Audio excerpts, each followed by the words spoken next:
Mafia हो या गाजीपुर का माफिया, कौन अपने गले का हार बनाया था?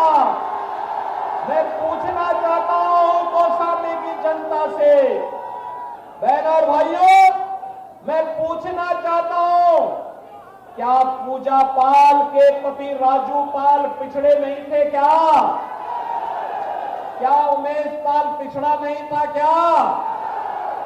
लेकिन समाजवादी पार्टी का क्या रिश्ता था कि वह इन लोगों को, राजू पाल के लिए, उमेश पाल के लिए और इन माफियाओं के द्वारा मारे गए सैकड़ों लोगों के प्रति वो निषाद जाति के भी थे, पटेल जाति के भी थे, ब्राह्मण भी थे, ठाकुर भी थे, अन्य सभी जातियों से थे, कोई खटिक था, कोई अनुसूचित पासी था, अलग अलग जाति के थे।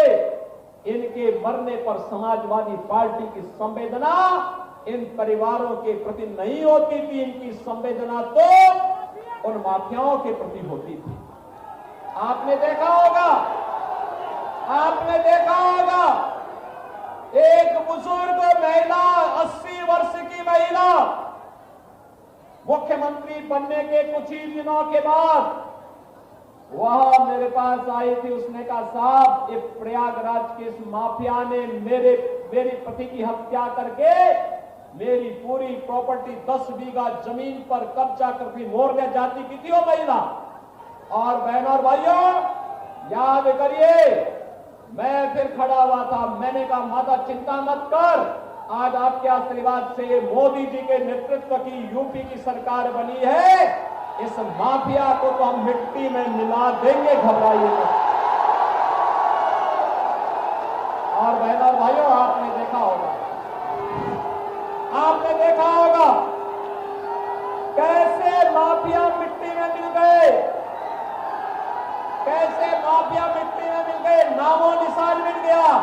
और उस बूढ़ी माता को उसका अधिकार हम लोगों ने दिया, उसका 10 बीघा खेत वापस उसको कराया गया और साथ साथ 10 वर्ष में जितना माफिया और उनके गुर्गों ने कमाया होगा वह भी वसूली हमने किया और साथ साथ उस माफिया के ऊपर बुलडोजर चलाने का भी काम किया गया।